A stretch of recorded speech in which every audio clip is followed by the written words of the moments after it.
Hey family, thanks so much for joining me. So I wanted to bring you another video. As always, take what resonates and leave the rest. This is a timeless video. You could also use it as a manifestation video. All you need to do is claim this energy as your own. I get my information from God and from the Holy Spirit. I don't use any cards or anything. If you'd like to work with me um, on spiritual advice, twin flame stuff, astrology readings, and more. My information is in the description below. Um, and if you'd like to schedule a free consultation with me, my Calendly link is in the description below also. Um, keep in mind, masculine can be feminine, feminine can be masculine. We all have both of these energies in our bodies. So use those terms as they make sense in your situation. All right, y'all, so let me get into it. So today I was talking with someone, and it's been, something that's been coming up um, for a while now. And it's just something that I think is important for us all to explore. Um, but we might notice collective that people call you a gold digger and they don't understand the origin um, of the experience, I'll say. So I thought it's good to break it down because a lot of guys might be thinking, what's going on? Why do I have to worry about this and feel like the woman of my dreams or, the girl of my dreams or whatever is going to really um take me for everything, or they're looking at the way that society has been working and they're looking at their parents, their grandparents, and the people around them, how their relationships have failed, and like they've seen this terrible picture and had this terrible experience of what marriage is, and they really are thinking like long and hard before they want to get into it because they think they'll never get out of it alive, or they're getting together with the person, like what if they don't make it, they're afraid. And the more like experiences that they have, of course, that are negative, that they end up falling out with people, and the people walk away, then it's like, okay, well, what hope do they have that it's going to work out for them? But I'm here to talk about some things related to that and set the record straight, so to speak, because I think it's very important for all of us to think about. So, a lot of men will say, women are gold diggers and all this. However, they don't consider that before um, recent years, women were not able to get jobs, not able to drive, not able to own property, couldn't get credit cards, couldn't get bank accounts, none of that. And even today, still, um, men usually make more than women for doing the same work. So, um, it's unfair, but like we have to think about, and I know people talk about the patriarchy. It's a reality for women. We see it even more because we're not the ones who are in power and in charge. So for us, we see, that people question our judgment, question if we say things and so on. And then, you know, we think about, I heard the statistic that 1994 was the first time that it was recognized that a man could rape his wife, and it was considered rape and not just him, you know, dealing with his property as a woman. So this is really evil to think about this. But so a lot of guys will say, well, why is she after my money? Why is she after, why is she? And a lot of women right now, now I think men are kind of puzzled and they are thrown because a lot of women now are saying, well, they don't need men to be providers. They don't need men to be protectors. They don't need men to serve in those roles that they traditionally have all these years. So then what do they do? What does it look like? Because men, those are the roles that they know, provider and protector. For, I would say many, maybe most men even know to be a provider protector, and when they're not, like they don't know what to do. Or a lot of men, this is really unfortunate, they want women to be in the traditional role. That means be submissive. That means they want them to take care of the household, cook, clean, fold, do laundry. um they want them to take care of the kids. They want them to set up all the appointments. They want them to do all this stuff that makes their lives easier. Plan, get the groceries, buy everything for the household, take care of everything, maintain the household. And all they want to do is work 9 to 5.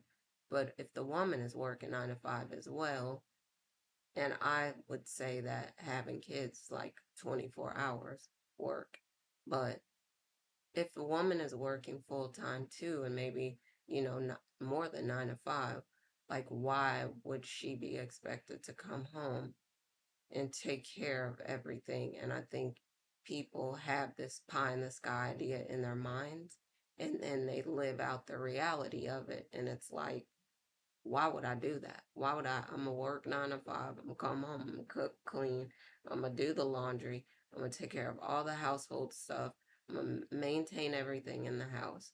I'm gonna do everything, wash dishes, take out the trash, make all the appointments, schedule everything for the household, take the kids all around to sports, all this and that. And all you do is work 9 to 5. But I work 9 to 5 too. So why is there this expectation to for us to do all these things? And it's not fair. So we have to consider um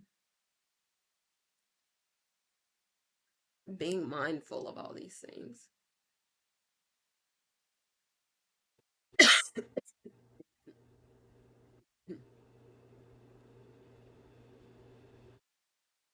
and figuring out what is the best way for us to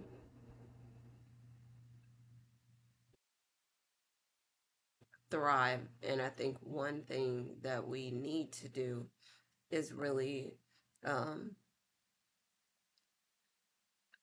to spread the awareness. Sorry about that noise. But spreading the awareness about what's been going on, because before you call a woman a gold digger, you probably need to look into the history of it, and then you start to see, okay, well, if it was set up this way, women couldn't have bank accounts, we couldn't get jobs, we couldn't have credit cards, couldn't own property, we couldn't drive, we couldn't, all these things we could not do. So basically, we were dependent on um, masculine to take care of us totally. And if people think that the memory of that has not survived, that's wrong. And still, like I was saying, on top of that, men are still making more than women for doing the same work. Then, of course, we're going to say, can you help me out? Why wouldn't you help out if you have an advantage, as in you're in control in society? Like, and then on top of that, you make more money than me, you have more advantages than me, you have more privileges than me as a male, and yet you want a woman to serve in the traditional role, but you don't want to serve in a traditional role. So I was listening to a video, and this is not all men by any means, I'm not saying that, but this is just an example. So I was listening to this lady on a video, and she was saying that she went out with this guy, and she was an Asian woman, he was a white man, from what she described. And she was saying that um,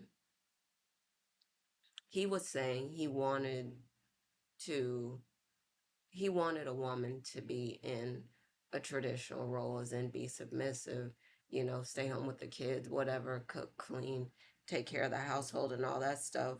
But he was not willing to be in a traditional role of a man, of a masculine. So why in the world would you think that you would get a partner and get them to buy into being in this submissive role, and you not be in a role of provider and protector and all this stuff? you know, if this is what you want. Like, so you get what you want, they don't get what they want. They just get fooled into thinking that, until maybe years down the line when they wake up and realize, or maybe hopefully it's just weeks before they realize you're not a traditional masculine. You're not going to take care of, you're not going to be a financial provider, you're not going to be a protector, you're not going to do the things that you're supposed to do. So why would you expect for someone else to do what you want them to do? And there's this sense of entitlement that it sounds like is involved with that, where a person wants to get what they want, but they don't want to give the other person what they want. And I think for a lot of um, women collective, um, many of us find that we're putting out so much energy. We're pouring into masculine so much. And instead of saying, well, that's a lot to do, maybe I should give back to you, instead, they're just saying, no, I'm not going to give you anything in return. I'm just going to keep taking. And so then the masculines playing this game, then it becomes a losing game. They got away with it for such a long time because of the way that society is set up as a patriarchy. Um, Now women are waking up and they're not listening to this. They're not, able to be persuaded or um, convinced that they should have someone that cooks, cleans, that you do laundry, you do everything, you take care of everything in the household, set up all the appointments, run the kids around, all this stuff, you do all this, and you work 9 to 5. And all they're supposed to do is work 9 to 5, and then they're exhausted and come home and sit down and watch football for 12 hours or something, while you slave away and do everything, and they don't do anything except sit down and watch sports, or maybe they go play sports or whatever. You don't have time to play sports. You don't have time to work out in the gym. You don't have time to hang out with friends like they do. Why? Because you're taking care of everything in the household. They're not. So this is stuff that I think is really important for people to know. Again, before you call someone a gold digger, just think about this. If society was set up so that men have an advantage financially, they do make more than women for the same position. They do make more overall. They do have more advantages, more privileges, and all that stuff. Why wouldn't you want to help a woman out with your privilege? Why wouldn't you want to help a woman out? If you make more than she does, why wouldn't you want to help someone out that's at a disadvantage? And then, you know, don't get me wrong, I'm not blind to this other side of it either, which is some men don't make more than women, but maybe they're not using their privilege. They're not using their, power, and maybe they're not sure what to do. And so for a lot of men, and again, this is because I'm not blind to this. I see the other side of it, which is some men are overwhelmed and feel like it's too much for them and they don't know what to do. So maybe it's the fight, flight, freeze thing, and they end up not doing anything. And they want someone to take care of them because it's just easier for them to do it that way. However, they do not want to step into a role as a stay at home dad because when they do, they realize, just like a stay at home mom or just like a person who's acting or, effectively is a single mom because her husband or, male counterpart or masculine is not doing anything to help and support with the household, with the kids and all that stuff beyond just adding financially. Um, so she's functioning as a single mom, but some stay at home moms, of course, they, well, all stay at home moms, I'm going to say it like that, realize that they don't want to be a stay at home mom.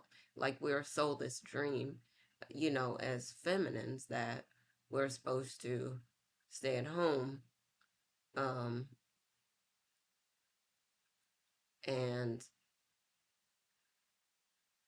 take care of the kids, take care of the household, take care of our men, and all this stuff. And men are just supposed to enjoy the lifestyle, kick back and relax once they go work 9 to 5 and come home. Now, don't get me wrong. I know part of this is oversimplified because a lot of men work way more than 9 to 5. A lot of them work like ungodly hours. Maybe they work 18 hours and all they can do when they come home is rest. But a lot of men don't do that. And so why would they think that it's fair? You work full time, she works full time. Why would you think it's fair to just come home and sit down and relax when she hasn't had the chance to relax all day? And then on top of that, why would you let that happen if you really love a person? If you really care about their well being? Why would you allow that to happen? Why wouldn't you come home and immediately say, let me let you take a break? Let me take the kids. Let me take over the responsibilities of the household. And you need to take a break. Yes, even if you work full time, because she works full time. And I know there are a lot of different ways we could think about this. There are a lot of different scenarios, but just keep in mind one of the most important things to remember. If you ever heard someone else calling a woman, or a feminine, a gold digger, or if you ever heard someone calling somebody a gold digger, keep in mind, for at least for feminines in history, we couldn't get a job. We couldn't have credit cards. We couldn't have bank accounts. We couldn't drive.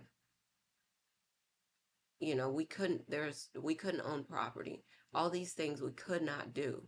And now men still, you know, overwhelmingly make more money than we do for doing the same work. They still have privileges. They still have power, in this environment, in this culture, in this society, whatever. And so just think about where that mentality might have come from and how a person's parents might have beat it into their heads because of the experience they went through, grandma, great grandma, all the way back, went through to try to survive in what society that we live in, that the minds that created this decided to set it up so that one half of our society or more depends solely on the other half, and what kind of power that would give a person to be abusive and all this stuff. All right, y'all. I didn't want to make the video too long, but thank you for sticking with me. Thank you for your patience. Thank you for joining me. I hope you found this information interesting. I hope that you will comment on it, and share your thoughts on it. Um, Tell me what you think about it. Tell me what you think about your experience of the patriarchy and your experience of this, this idea, that it's fair for one half of society to still be working full time or 24 hours still if they're, stay at home parents, and the other half to just work 9 to 5 and think that's fair. and then call the person a gold digger that wants help to get along in society. Um, they really sell us a dream, and it turns out to be a nightmare, is the experience for most of us. Um, Only the few that have a spouse, who is going to be fair, who's not going to let that happen, is actually going to come home and relieve their, counterpart of whatever it is they're going through so that they could share the responsibility with them. Those are the ones that don't experience the nightmare. But so many people. And then, oh my goodness, yeah, I didn't even get into it. This part, weddings are a money making machine. So everyone gets, they try to convince you you need to get married. That's the ultimate goal, to get married. Says who? Why? It doesn't make everything better. It doesn't, like, having kids doesn't make everything better. It just further complicates things for many people. And so they want you to buy this super expensive dress, pay for the super expensive venue, um, buy super expensive food for to invite like how many a gazillion people to your wedding that you don't even know. You might not like them. They might not like you. They might not care what happens. They're just there for the free food and the party, and to see if they could get a date or something out of it or whatever. And cake. But just think about the way that society sells this to us. You got to get married. You got to get married. And now it's like, get married for love. And some people are saying it's love, and others are saying it's a business contract. So just imagine there's this, mentality, like I was saying from before, of um, women who couldn't work, couldn't drive, couldn't have credit cards, couldn't have bank accounts, um, all this stuff, couldn't do all this stuff, couldn't take care of themselves, basically. And now you throw something like a wedding or marriage into it. And then it's like they're encouraged to, you know, have the wedding or whatever, this huge wedding, because everyone's watching, and then it's being pushed, this ring should be really expensive, and the wedding should be expensive, and you should have a huge party because you got to show out for the Joneses, and you got to keep up with the Joneses, and you got to have a better wedding than them, and a better dress, and a better ring, a bigger ring, and bigger everything, bigger. And then, like I was saying, now you're locked into this contract with a person who you want to be a good person, but you cannot guarantee that every person that you marry is going to be a good person. Unfortunately, because some of them are still in the same mindset as before, which is they need help to be taken care of, to thrive in this society. And the laws may be set up fairly or unfairly, for a different, masculine, feminine, depending on what state you're in and all that stuff. But just consider all these things that I'm talking about, that you're basically, some people would say it's a business agreement. Since when did the state have an interest in my love life? You know, and who I'm with and what my relationships are like. What is it that, it's this, it's so sad, because for some people, they would rather just stay together and commit to each other than to go through the court system, sign a business agreement.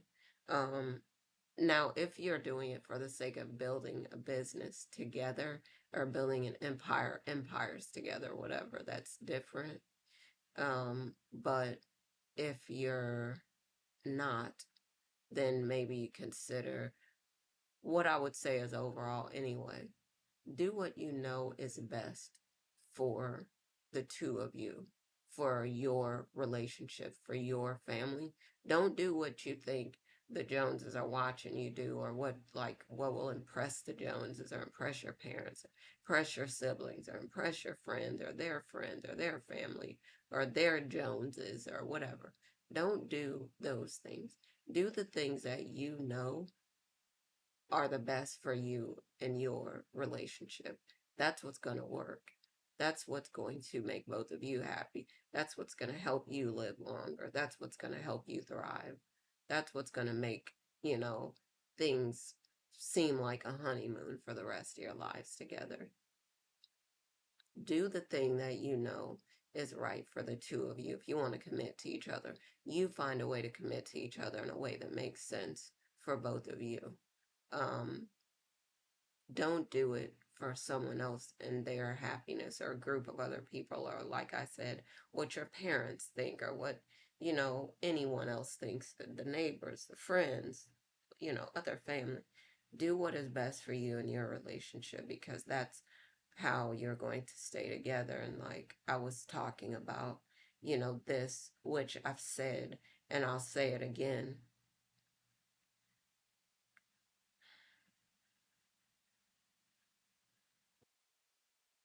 When you commit, when you propose, or when, you get engaged, whatever, that's the marriage right there. And to me, you can, you don't need to commit with your mouth.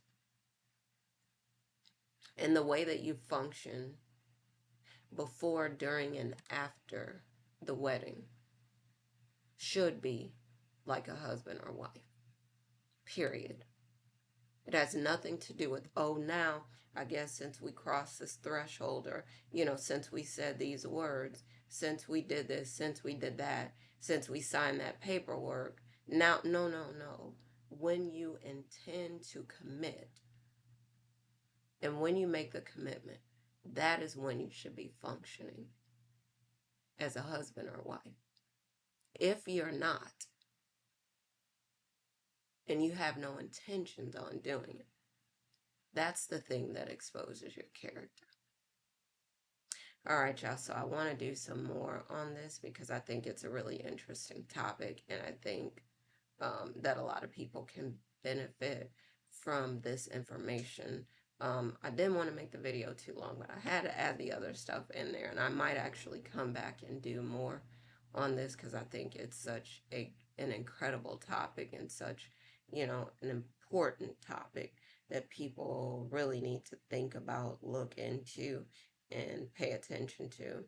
All right, y'all. So again, happy lightning fast manifesting, and I'm going to talk to y'all again soon. All right, love y'all. Bye for now.